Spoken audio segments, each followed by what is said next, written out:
I feel deeply honored and privileged to stand here before you today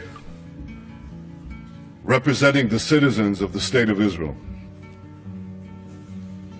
We are an ancient people. We date back nearly 4,000 years to Abraham, Isaac, and Jacob. We have journeyed through time. We've overcome the greatest of adversities. And we reestablished our sovereign state in our ancestral homeland, the land of Israel. Now, the Jewish people's odyssey through time has taught us two things. Never give up hope, always remain vigilant. Hope charts the future. Vigilance protects it. Some 2,500 years ago, the great Persian king Cyrus ended the Babylonian exile of the Jewish people. He issued a famous edict in which he proclaimed the right of the Jews to return to the land of Israel and rebuild the Jewish temple in Jerusalem. That's a Persian decree. We want peace based on security and mutual recognition, in which a demilitarized Palestinian state recognizes the Jewish state of Israel. I remain committed to achieving an historic reconciliation and building a better future for Israelis and Palestinians alike. Now, I have no illusions about how difficult this will be to achieve.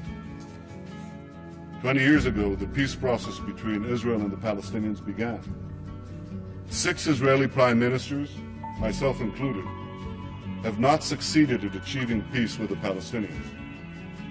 My predecessors were prepared to make painful concessions. So am I.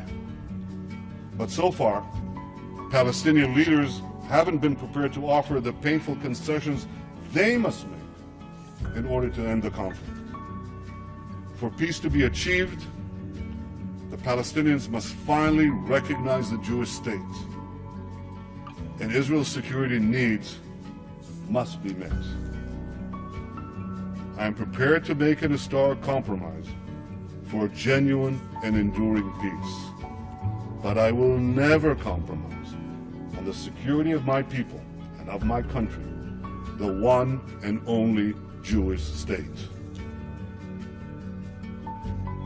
Together we've transformed a bludgeoned Jewish people, left for dead, into a vibrant, thriving nation, defending itself with the courage of modern Maccabees, developing limitless possibilities for the future. In our time, the biblical prophecies are being realized. As the prophet Amos said, they shall rebuild ruined cities and inhabit them. They shall plant vineyards and drink their wine. They shall till gardens and eat their fruit. And I will plant them upon their soil, never to be uprooted again. ושבתי את שבות עמי ישראל, ובנו ערים נשמות וישבו, ונטעו כרמים ושתו את יינם, ועשו גינות ואכלו את פריים, ונטעתים על אדמתם, ולא ינטשו עוד. Ladies and gentlemen,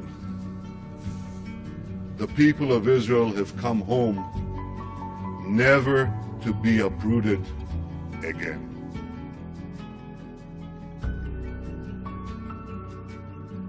Behold, the days come, said the Lord, that the plowman shall overtake the reaper, and the treader of grapes him that soweth seed.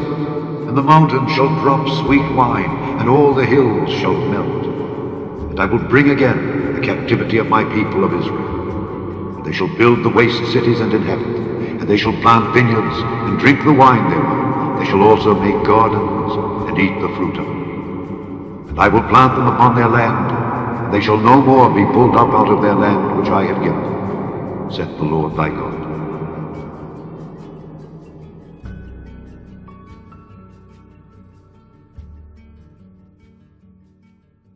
So dig this. A man was bulldozing a bog in central Ireland the other day when he noticed something unusual in the freshly turned soil. Turns out he'd unearthed an early medieval treasure, an ancient book of Psalms that experts date to the years 800 to 1000. Experts say it will take years of painstaking work to document and preserve this book, but eventually it will go on public display. Now here's the kicker. The book, about 20 pages of Latin script, was allegedly found open to Psalm 83. Now, if you're a scholar, as you know, Psalm 83, God hears complaints that other nations are plotting to wipe out the name of Israel.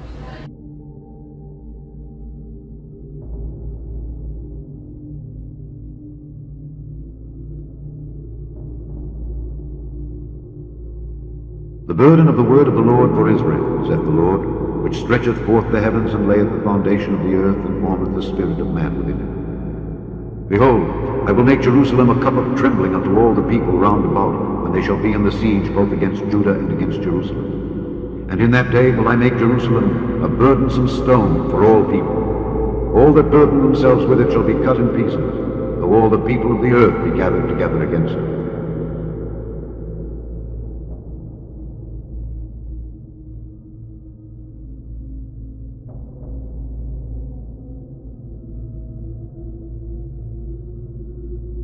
The United Nations is appealing for peace in Gaza. The Security Council called for an immediate and unconditional ceasefire.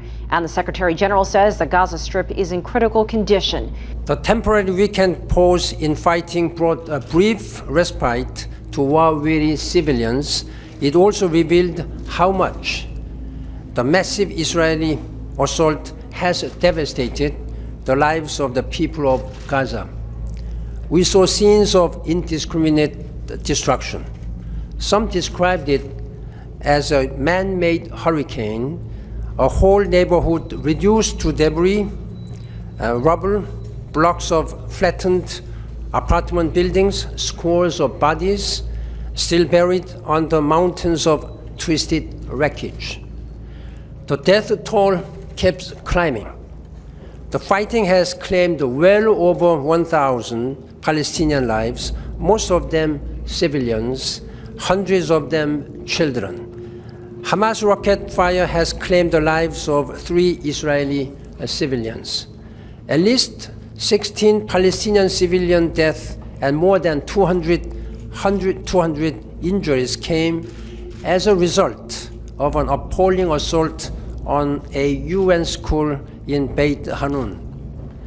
We were sheltering families, women and children who had sought refuge from the fighting.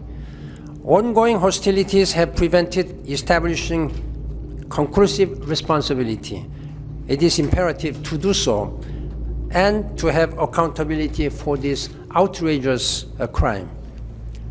Indeed, there must be accountability and justice for crimes committed by all sides.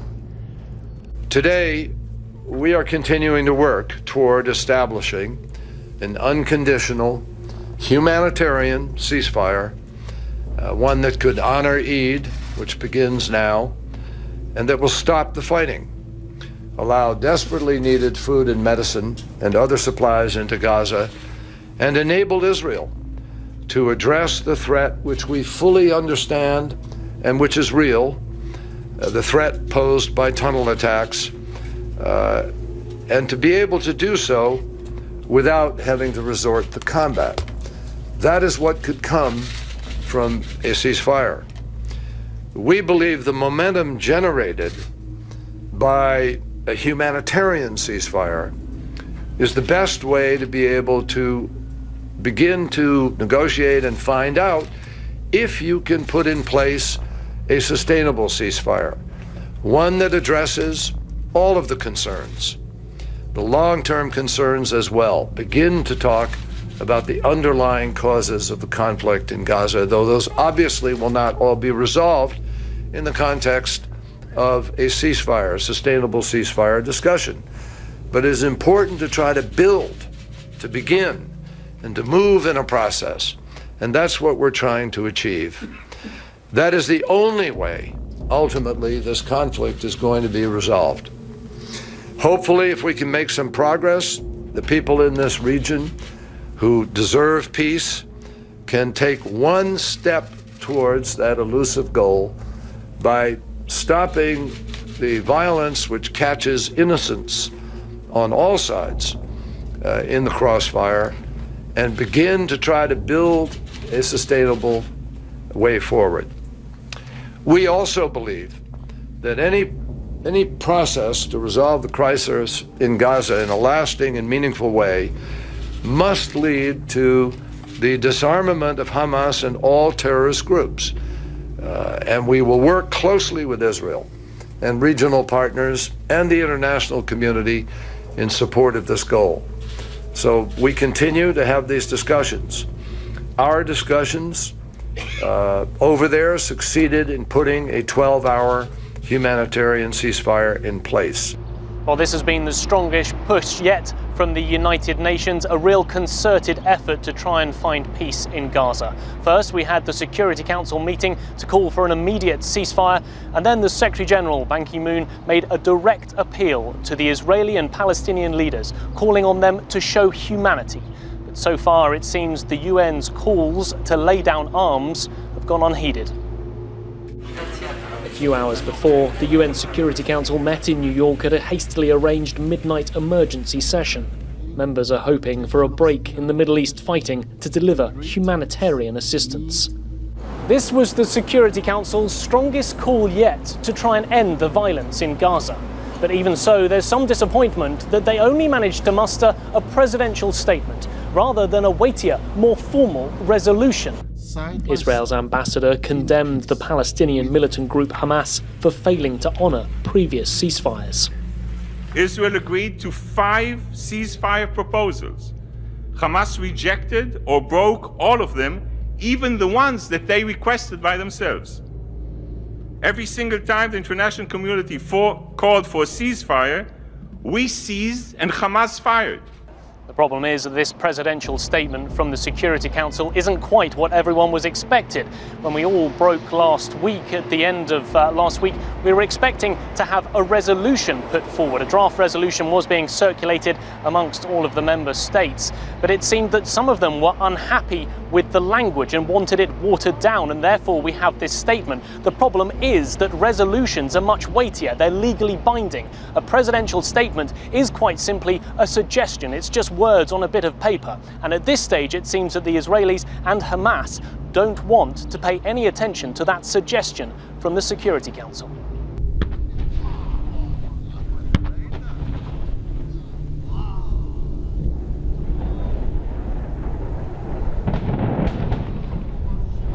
Thus saith the Lord, for 3 transgressions of Gaza, and for 4 I will not turn away the punishment thereof, because they carried away captive the whole captivity, to deliver them up to Edom. But I will send a fire on the wall of Gaza, which shall devour the palaces thereof. And I will cut off the inhabitant from Ashdod, and him that holdeth the scepter from Ashkelon, and I will turn mine hand against Ekron, and the remnant of the Philistines shall perish, saith the Lord God.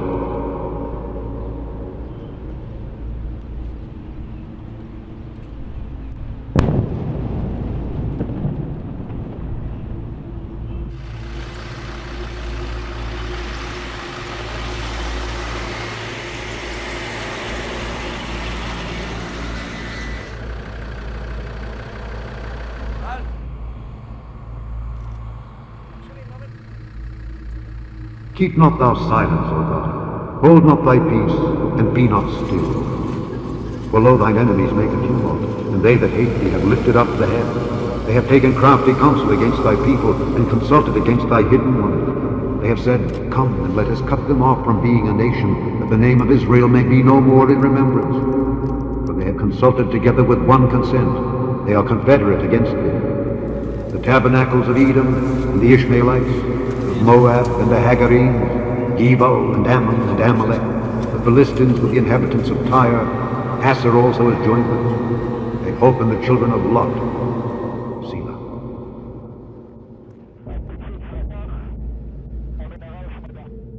Do you want to coexist with the state of Israel?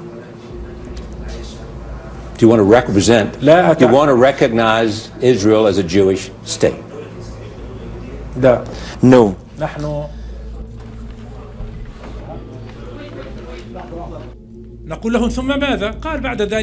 Everybody wants us to quickly accept a ceasefire. To them we say, and then what? They answer, then you can negotiate your demands. We have always rejected this method, this principle. We have rejected it from the beginning, and we reject it today, and we will reject it in the future. I'm joined now by Musab Hassan Youssef. He's the author of Son of Hamas, and he joins us live. You know, your father was a founding member of Hamas, and you were groomed to take a leadership position. Eventually, you converted to Christianity, rejected their political and military objectives. Why did you do that? Well, for the simple reasons that we see right now in Gaza, that Hamas does not care about the lives of Palestinians, does not care about the lives of Israelis or Americans. They don't care about their own lives. They consider dying for the sake of their ideology a way of worship. And how can you continue in that society? Okay. I'll ask you the same question I asked my last guest. Can you coexist with someone whose mission is your destruction? Well, Hamas is not seeking coexistence and compromise. Hamas is seeking conquest and taking over. And by the way, Israel, the destruction of the state of Israel is not Hamas' final destination.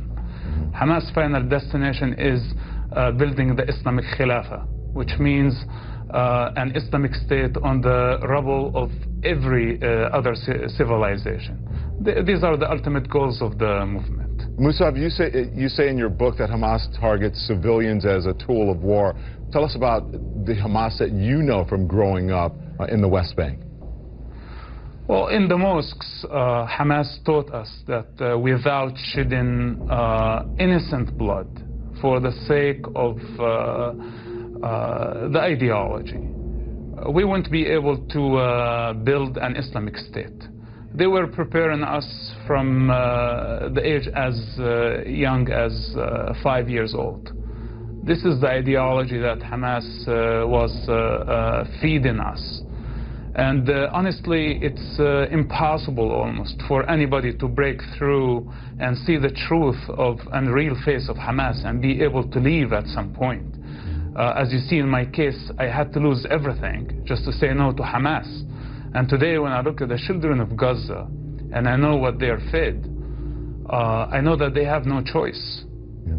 Musab, thank you. On one side you have Egypt, and on the other side you have Jordan. So what allegedly was going on is in the Gaza Strip, the Palestinians or the Hamas was bringing terrorist, whatever, guns, kidnappings through the tunnels from Jordan. You need to stop it.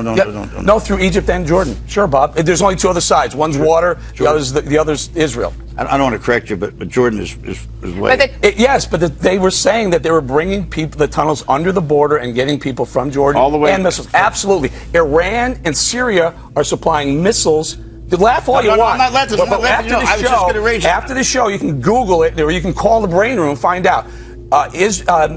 Iran and Syria were providing military weaponry, including missiles, through Jordan, through the tunnel system.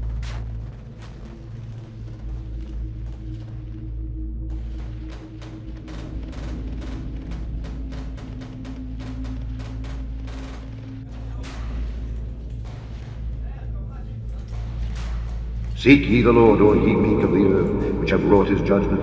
Seek righteousness, seek meekness. It may be ye shall be hid in the day of the Lord's anger. For Gaza shall be forsaken, and Ashkelon a desolation. They shall drive out Ashdod at the noonday, and Ekron shall be rooted up.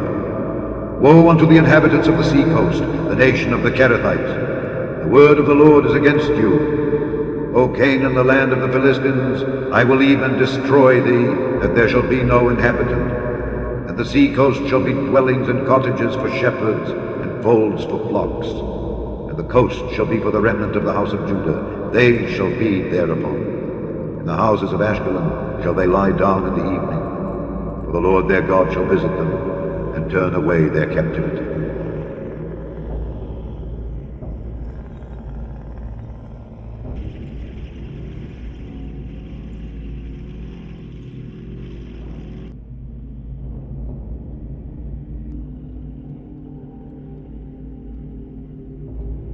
We have been watching new airstrikes light up the sky over Gaza as a short-lived ceasefire comes to an end.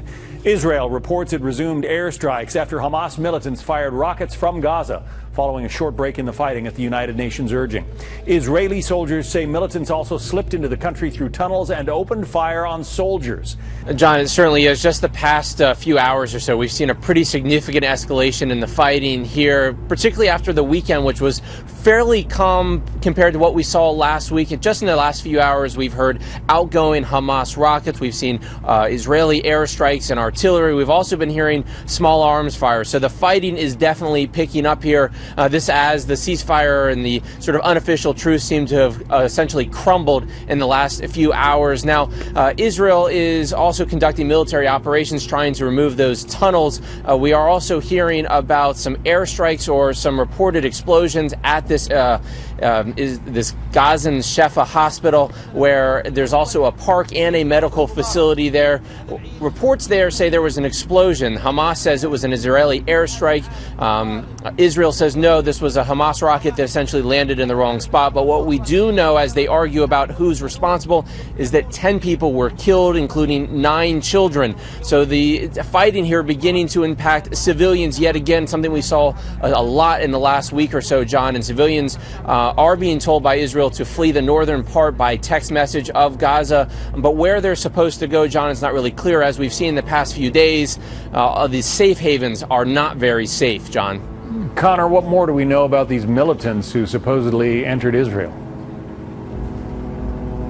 Well, one of the big operational aims of this goal for the Israeli military is to remove these underground tunnel systems. And the Israeli military says they've destroyed about 60% of these tunnels, but still Hamas is able to use them to infiltrate into Israel. It's happened several times before, and it happened earlier tonight. Now, we don't know how many or what exactly happened after Hamas fighters got into Israel, but we do know that a firefight ensued. At least one of the Hamas fighters was killed.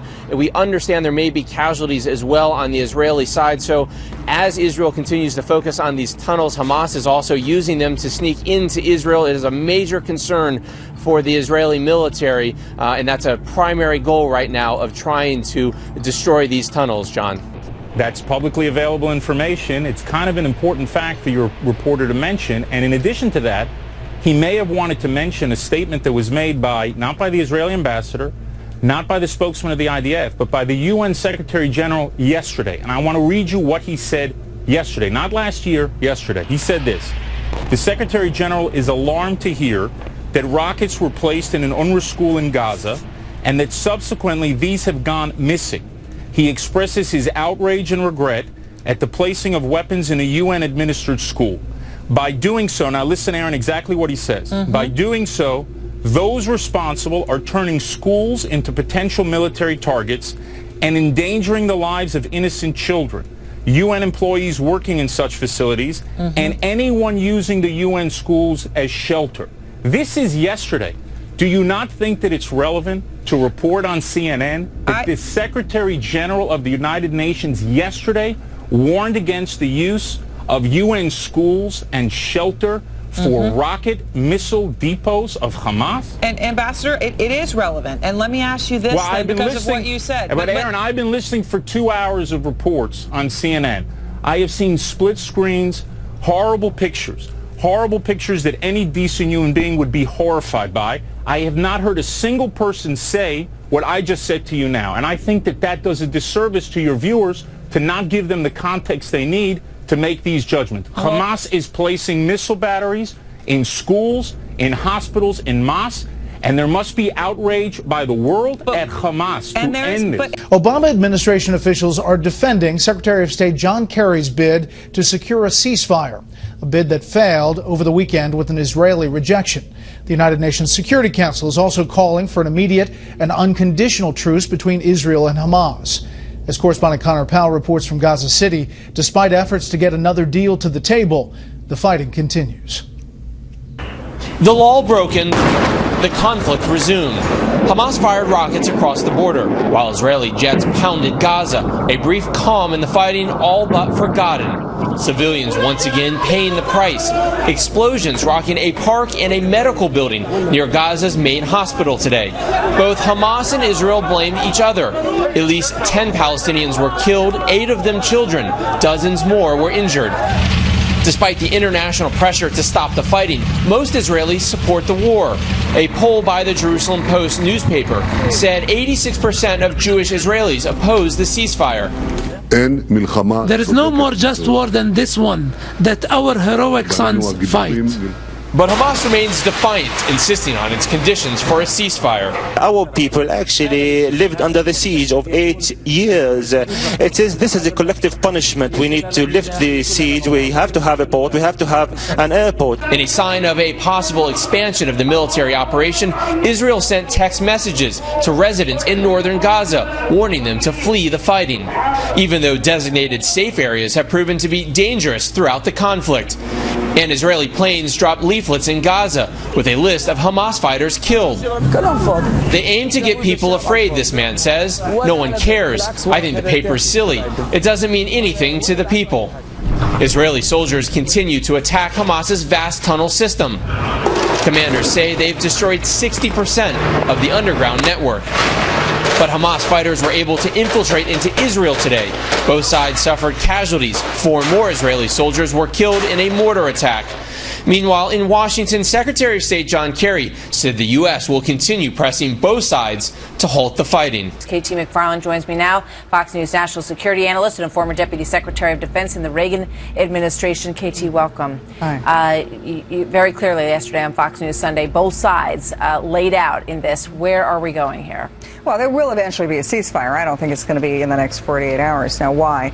Because you have a ceasefire when both parties feel that they've gained something and that they've achieved all they're probably going to get. I mean, Henry Kissinger always said famously, you don't negotiate in the Middle East until both sides are ready. And they're not quite ready yet. Why? Israel has these tunnels they want to get rid of. They feel they've probably gotten rid of a lot of the depots of rockets and rocket launchers, but there are these new tunnels that have been discovered. They want to make sure they've closed those off and destroyed those. Hamas, on the other hand, they haven't achieved their objective either, which is to try to turn public opinion against Israel. They know they're not going to defeat Israel on the battlefield, but they think they might defeat Israel in the court of public opinion.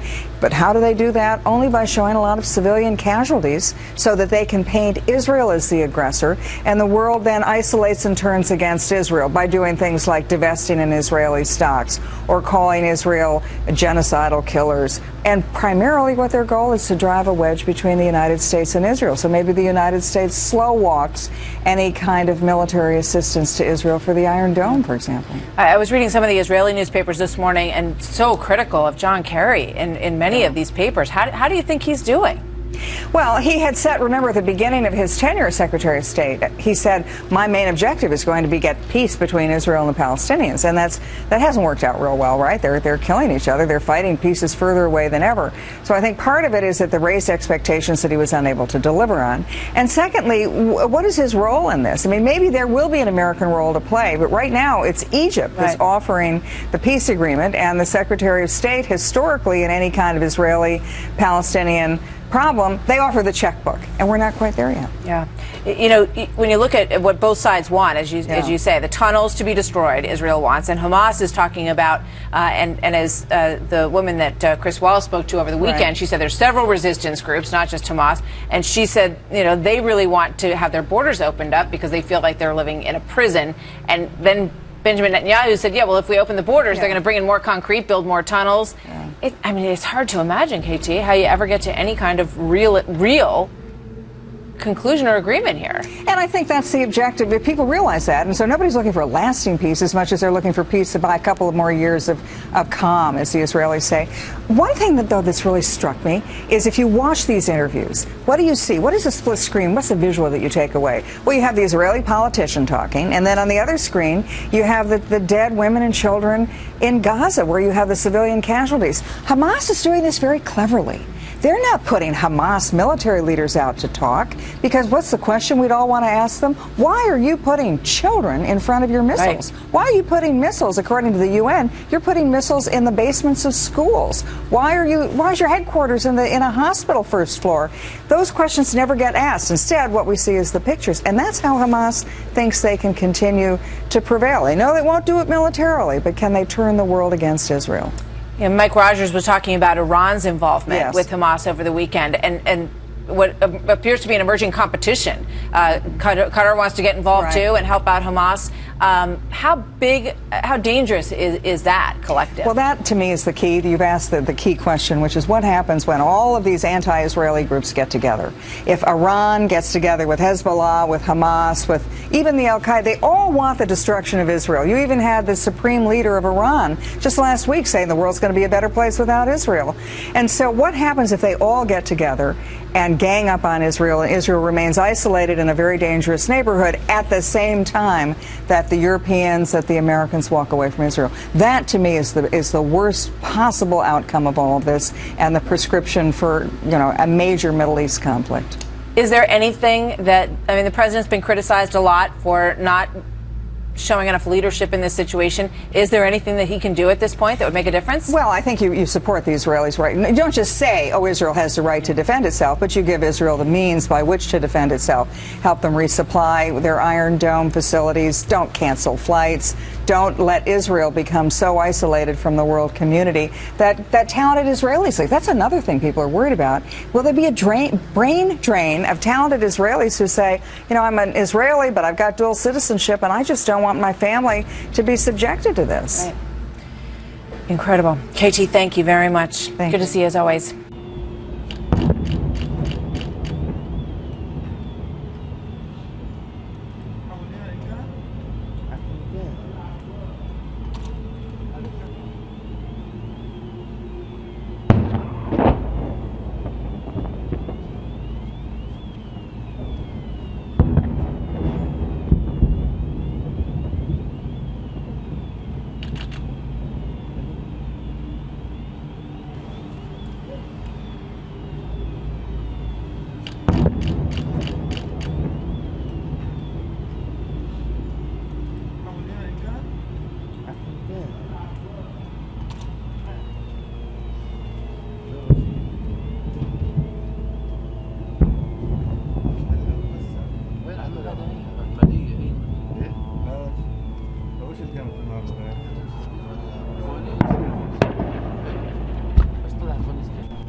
Let's bring in Israeli Prime Minister Benjamin Netanyahu. Mr. Prime Minister, first Hamas broke the ceasefire and the fighting resumed. Now Hamas wants a ceasefire. Will Israel accept that, and what happens next? Well, Hamas has broken 5 ceasefires that we accepted and we actually implemented. They rejected all of them, violated all of them, including 2 humanitarian ceasefires in the last 24 hours. Now they come with their own ceasefire proposal, and believe it or not, they violated even their own ceasefire proposal. They're shooting at us as we speak. So Israel is not obliged and is not going to let a terrorist organization determine when it's convenient for them to fire at our cities, at our people, and when it's not, when they can restock. We'll take the necessary action to protect our people, including, by the way, continue to dismantle the tunnels. That's my policy. So basically, the offensive, the Israeli offensive in Gaza is going to continue. We'll do whatever is necessary to achieve our goal, which is to get a sustainable quiet. And as far as Hamas and its so-called ceasefires, they're violating their own ceasefires. It's come to the level of absurdity right now. Your defense minister has talked this weekend about a significant expansion of the Israeli operation. What does that mean, and how long is it going to take? When will you know that you have achieved your goals? Well, we'll continue to act until we bring quiet and security to our people. And I think that right now, as long as Hamas continues rocketing our people, attacking us, digging these tunnels under which, you know what they do? They dig.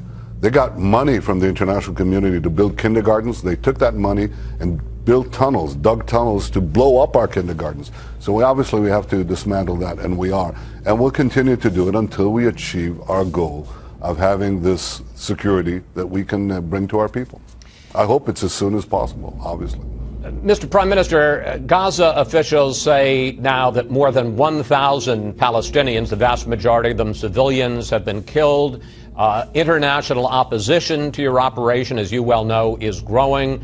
Is that not a concern to you? And what about the protests, even riots on the West Bank? Are you concerned at all about a third intifada or uprising there? Well, first, I know that's what Hamas is trying to do. They're trying to instigate violence in the West Bank as well, and we expect President Abbas to do what he can to, and what he's responsible for, to keep the quiet on that front, because Hamas just wants that to blow up as well. As far as the civilian casualties, I have to tell you, each one of them is a tragedy. We don't want a single civilian tragedy. We're not targeting a single civilian. And every time you see these pictures, they're heartbreaking. But why is it happening? It's happening because Hamas is firing 25,000 rockets on our cities. They're attacking us with terror tunnels dug into our territory. They're attacking us by land, sea, and air. And obviously, we have to respond. When we respond, Hamas, we're trying to minimize the civilians. We tell civilian casualties. We tell the civilians, leave. Hamas tells them to stay. Why does it tell them to stay? Because it wants to pile up these civilian casualties. So any of these regrettable and tragic civilian casualties should be placed at the responsibility of Hamas. Hamas is a terror organization, ruthless terrorist organization, that not only wants to kill our people, it wants to sacrifice its own people. It uses them as human shields, and therefore it should be blamed and not Israel. That's the truth, and that's a simple clarity, moral clarity that should not be lost in this conflict. There are demands on both sides, though, sir, and I want to discuss a couple of those with you. Hamas is demanding an end to Israel's economic blockade of Gaza, and in fact, you do block most imports going into the country and all exports leaving Gaza to go either to the West Bank or to Israel. And unemployment in Gaza is now over 50%. Don't they have a legitimate demand there, sir? First of all, we're letting in economic goods come into Gaza. We're letting humanitarian goods as we speak now. With a ceasefire, without a ceasefire, we continue to have trucks and trucks coming in into Gaza. The reason there's been constriction of access to Gaza is precisely because they've used the incoming material, including cement or concrete, to build these tunnels, to build terror rockets, to build missiles and so on, from which they fire. Naturally, we have to make sure that such weaponry, such materials do not enter into Gaza. I think there is a path to get out of this once we have, I think the first thing is to accept the Egyptian proposal. That's the only game in town. What it will do is will enable us to actually get a sustainable ceasefire. That sustainable ceasefire consists of two things. One, demilitarization of Gaza. We want to make sure that there are no more additional rockets, tunnels, missiles, and so on. Otherwise, we'll be back here every few months. Second, economic and social relief for the people of Gaza. Now, if you want economic and social relief for the people of Gaza, you have to make sure that demilitarization works. Why? Because if the international community will rush again to give cement, concrete, to Gaza, to build, for Hamas, to build the buildings, they'll use it for tunnels. So you have to have a mechanism to prevent the abuse of this cement or concrete. If you want to give them money, you want money to go to the people of Gaza. But if the money comes in and Hamas uses it to manufacture rockets and missiles, you're going to be exactly where we are now. So you need demilitarization and economic and social relief for the people of Gaza. I think that the economic and social relief is tied to demilitarization because otherwise it will simply not work. But don't you worry, sir, and I'm not without taking sides on who's responsible for the civilian deaths, but that every time that as an Israeli tank shell or a missile hits a family and people are killed, that demilitarization becomes even harder, that there are going to be thousands of Palestinians, many of whom will have lost some of their civilians. And again, not saying who's responsible for that, but that's going to make the possibility of any kind of a peaceful situation in your part of the world even more difficult. Look, we face a very, very difficult situation with a ruthless enemy. It's the same thing that you see with Al-Qaeda, with ISIS, with Boko Haram, with Hezbollah. These people just don't care. So we cannot pretend that we can allow them to continue to attack us, continue to fire rockets at us, continue to dig tunnels against us and say, okay, because we don't want to take action against them, they can continue this. What choice do we have? Obviously, we try to minimize as best as we can civilian casualties. They're all incidental casualties. None of them are a direct target. But we have no choice but to defend ourselves. And you're right, this creates a terrible tragedy when you have an enemy that deliberately wants to pile up its own people, the deaths of its own people as a human shield and as a battering ram in international diplomacy. The only thing that I can say is appeal to the people watching us to say, don't let them get away with it. Put the blame where blame belongs, on Hamas. Prime Minister Netanyahu, thank you so much for talking with us today, sir. Always good to speak with you. Thank you. Thank you, Chris. Senior political analyst Britt Hume is here tonight with some thoughts on this entire process. Good evening, Britt. Hi, Brett. As it seeks to suppress the rocket attacks from Gaza, Israel has a couple of handicaps. One is the behavior of the people of Gaza. The other is the government of the United States. The late Israeli diplomat Abba Eban famously said of Arabs that they, quote, never miss an opportunity to miss an opportunity. Gazans certainly had an opportunity back in 2005 when Israel ended its occupation there, leaving that coastal region free to make something of itself. What it did was to continue shooting rockets into Israel and in 2006 elected the terrorist organization Hamas to run its government. Hamas proceeded to turn much of Gaza into a subterranean fortress in which to hide weapons and dig tunnels to sneak killers and kidnappers into Israel. Now it complains bitterly that Israel has blockaded air, sea, and land routes into Gaza. Israel says this is necessary to stop the flow of weapons. Its critics say the blockade goes well beyond that. The current warfare follows the collapse of John Kerry's efforts to broker a full-blown peace deal between Israel and the Palestinians, an effort that never seemed promising from the start. Israel now seems ready to see this fight through to the point of crippling Hamas militarily. Hamas counts on world opinion, swayed by the horror of civilian casualties, to force an early ceasefire and the lifting of the blockade. Kerry tried to sell that idea to the Israelis over the weekend. Surprise, he failed. Again. Brett? We saw the administration, what looked like, appeared to be walking back some of that deal after the Israelis, on a number of different media outlets, criticized the ceasefire that they said almost undermined the Egyptian ceasefire. Well, the Egyptian ceasefire is one that the Israelis supported and Hamas rejected. So Kerry flies into the breach and ends up proposing, if that draft can be believed, and I think it can, something that is the Hamas blueprint. It's exactly what Hamas and its allies in places like Qatar wanted. And so it was unanimously rejected. And of course, you have to remember this.